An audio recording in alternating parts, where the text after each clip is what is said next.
الكرة الأرضية بتاعتنا متكونة من بازل. يعني ايه بازل؟ يعني حاجات بتخش تتعشق في بعض تديك في الآخر شكل، والشكل اللي بتديهولك في الآخر هو شكل الكرة الأرضية بتاعتي. النهاردة بقى هنتكلم عن حاجة اسمها البليت تكتونكس أو الصفائح التكتونية، أو زي ما اتكلمنا عليها في الحلقات اللي فاتت قبل ما هشرحها النهاردة، الحتت اللي بتكون لي الأرض بتاعتي اللي أنا ماشي عليها. طب احنا عرفنا منين ان الارض عباره عن بازل او حاجات متعشقه في بعض؟ عن طريق العالم الالماني ألفريد فاغنر. ألفريد فاغنر قال ان من 200 مليون سنه كان القارات كلها متجمعه في قاره واحده اسمها بانجيا. اللي حصل ان القاره دي اتكسرت وبعدت عن بعض. لما بعدت عن بعض كونت لي الشكل الحالي للقارات اللي هم ال7 قارات اللي كل قاره فيهم في حته. طيب ألفريد فاغنر جاب الكلام ده منين او عرف منين؟ عمل دراسات انه جه عند الحافة الغربية لقارة افريقيا ودرس الحفريات والنباتات اللي فيها، وراح على الحافة الشرقية لامريكا الجنوبية ودرس برضو الحفريات والنباتات. لقى ان الحفريات والنباتات اللي في ساحل افريقيا هم الحفريات والنباتات اللي موجودة على الساحل امريكا الجنوبية. ده معناه ان القارتين دول كانوا حاجة واحدة، يعني كانوا حتة واحدة، ما كانوش منفصلين. فجت في دماغه ان هو يركب القارات كلها على بعض، يعني يلزق افريقيا في امريكا الجنوبيه، يلزق امريكا الشماليه في اوروبا، يلزق افريقيا في اوروبا. لقى انه لما لزق كل ده في بعضه ان القارات داخله في بعض متعشقه، يعني الاماكن بالظبط فيتنج او مناسبه ان القارات تمسك في بعض تكون لي قاره واحده اللي هي زي ما قال عليها، قال اسمها بانجيا. يبقى كده هو اكد نظريته بحاجتين. تالت حاجه ان هو اكتشف ان الاماكن اللي دلوقتي واقعه على خط الاستواء كانت زمان فيها تلج، رغم ان خط الاستواء درجه حرارته عاليه جدا، ما ينفعش استحاله يتكون فيه تلج. ده معناه ان القارة دي او المكان اللي واقع دلوقتي على خط الاستواء ما كانش على خط الاستواء. ان خط الاستواء طبعا ما بيتحركش، يبقى ايه اللي اتحرك؟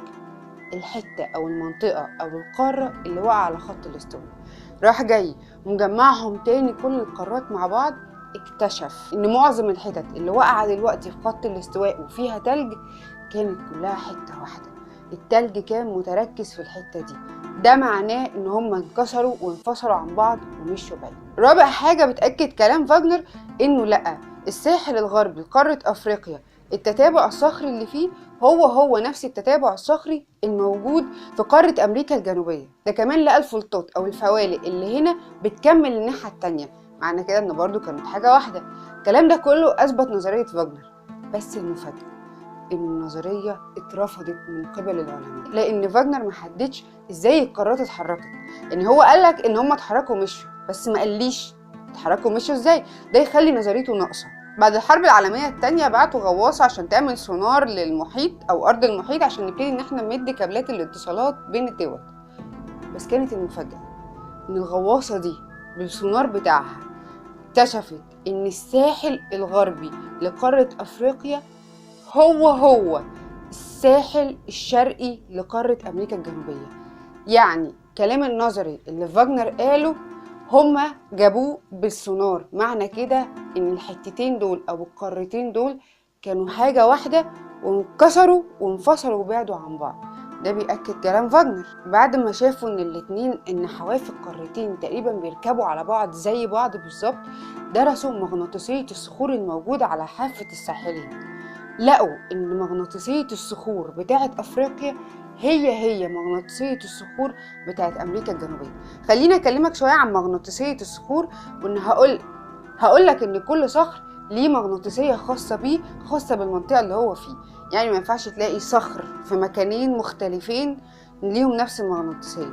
ده ما بيقولش غير ان القارتين دول كانوا حاجة واحدة واتكسروا وانفصلوا، عشان كده الصخور في الناحيتين عندهم نفس المغناطيسية. وبعد الدراسة اللي عملوها دي طلعوا بنظرية تانية اسمها Ocean Floor Spreading أو التمدد بتاع قاع المحيط. ده بيقولك إن قاع المحيط بيبتدي إن هو يبعد عن بعض.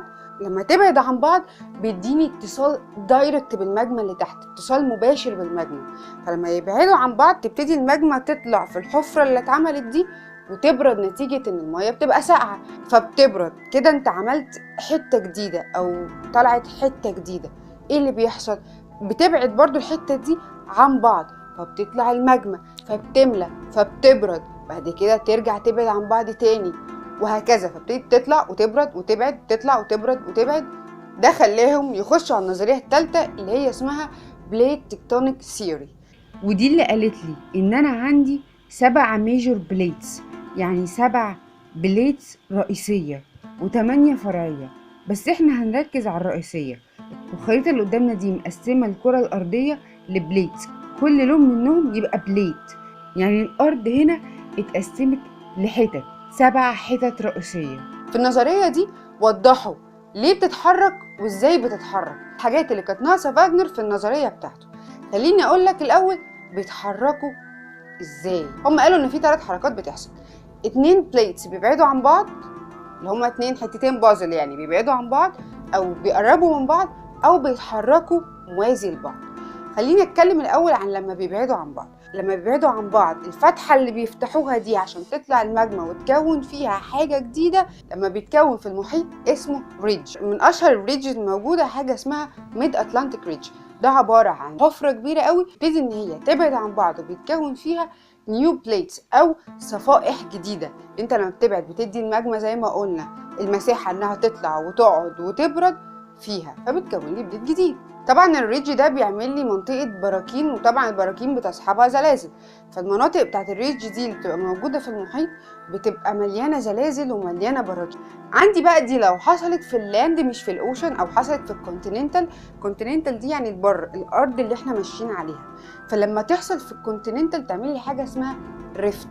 الارض بتبقى حاجة واحدة، تبتدي الماجما تزقها من تحت تعمل شروخ، الشروخ دي تفتح من بعض، ولما تبعد عن بعض بتطلع الماجما وتبرد، بعد كده تبعد تاني عن بعض وتطلع الماجما وتبرد، برضو زي الاوشن سبريدنج بالظبط. واشهر حاجه في الريفتس دي حاجه اسمها ايست افريكان ريفت. الريفت اللي بيحصل في الكونتيننتال ده بيعمل لي زي وادي او شق او طريق، بس دي طبعا بتبقى منطقه زلازل واحيانا بيبقى فيها براكين. تاني حاجه عندي اسمها كونفرجن، او اللي هم يدخلوا على بعض، عكس الدايفرجن. عندي بقى الكونفرجن ده لما بيحصل على الكونتيننتال او على اللاند او على الارض اللي احنا ماشيين عليها، لما 2 يتجهوا على بعض بيكونوا لي سلاسل جبال، زي سلاسل جبال الهيمالايا او جبل ايفرست.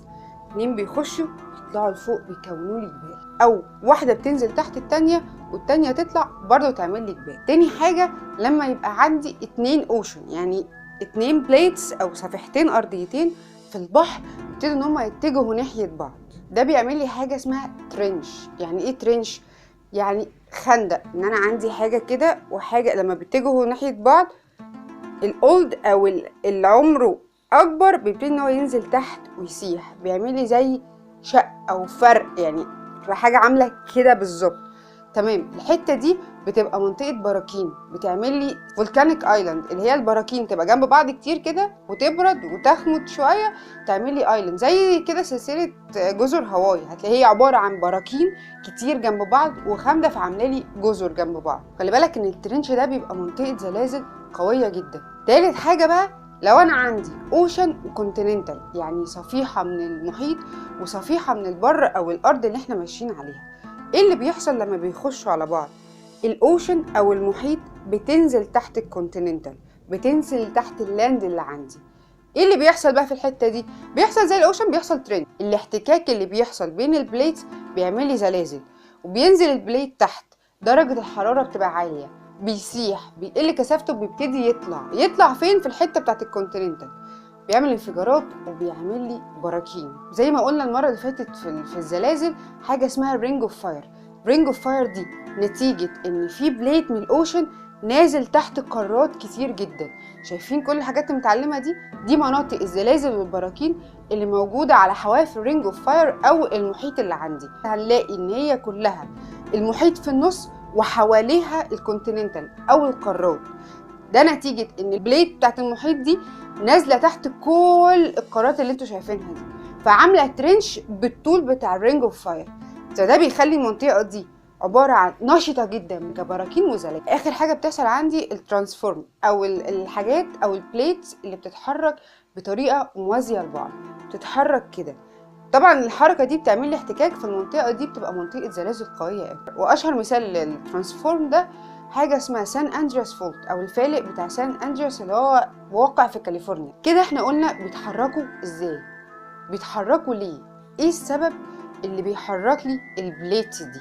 عندي 3 اسباب. اول حاجه اتكلمنا عليها قبل كده الكونفكشن كارنت، ان انا عندي في تيارات حمل موجوده في المانتل اللي هي الطبقه اللي تحت القشره الارضيه على طول. وزي ما قلنا قبل كده دي هي الليكويد او سائل، يعني القشره الارضيه احنا ماشيين عليها بتعوم حاجه اسمها مانتل، والمانتل دي او الحركات اللي فيها واحده من الاسباب اللي بتحرك لي البليتس بعيد او قريب او موازي لبعض. تاني حاجه عندي اسمها مانتل بلوم، الكور بيطلع منه دفعه قويه قوي، درجه حراره عاليه جدا، درجه حراره الكور اكبر من درجه حراره المانتل. لما بتديك دفعه من تحت تبتدي ان الماجما اللي بتطلع من الكور دي تبقى تحت على طول البليتس او القشره الارضيه اللي عندي، تعمل لي حاجه اسمها هوت سبوت. يعني ايه هوت سبوت؟ هي ترجمتها بالعربي منطقه سخنه او نقطه او بؤره سخنه، بس الهوت سبوت دي بتبقى بالظبط تحت البليت. ايه اللي بيحصل فوق البليت اللي فوق الهوت سبوت؟ بيحصل عندي فيه بركان، والبركان بيكبر يخمد يبقى جزيره، بيبتدي ان هو يتحرك. البليتس بتتحرك زي ما قلنا، بيجي عليها بليتس اللي جنبها بتعمل لي فيها برضو بركان، بيخمد بيبقى ايلاند، بيمشي شويه كده بيجي بليت تاني او بيجي بقيه البليت بتكون لي بركان، وهكذا. لو بصينا على الصوره دي هنلاقي ان في زي قوس كده او ارك، الارك ده عباره عن سلسله جزر هواي. سلسله جزر هواي وقع على هوت سبوت، بيبتدي ان هو يعمل جزيره وتمشي، يعمل جزيره تانية وتمشي، يعمل جزيره تانية، وهكذا. تالت حاجه بقى فسروا بيها حركه البليتس حاجه اسمها بوش بول موديل. خليني ابسطها لك. لو انا بالظبط محطوطه بين حطين، يعني بالظبط فيتنج للحطين، يعني انا محطوطه بالظبط مقاس الحطين بالمنظر ده، وجيت بعدت عن الحيطه دي، هعمل ايه؟ ما انا بزق الحيطه دي، بزق فيها. ده اللي بيحصل بالظبط. لو انا في المحيط وابتدت البليتس تبعد عن بعض، ايه اللي بيحصل عندي؟ بيحصل عندي ريدج. طب ما دول بيبعدوا عن بعض، واحنا قلنا ان القارات ماسكه في بعض متعشقه، يعني مفيش مكان فاضي اصلا. ايه اللي هيحصل للحواف بتاعه البليت بتاع المحيط لما من النص بيبعد عن بعض؟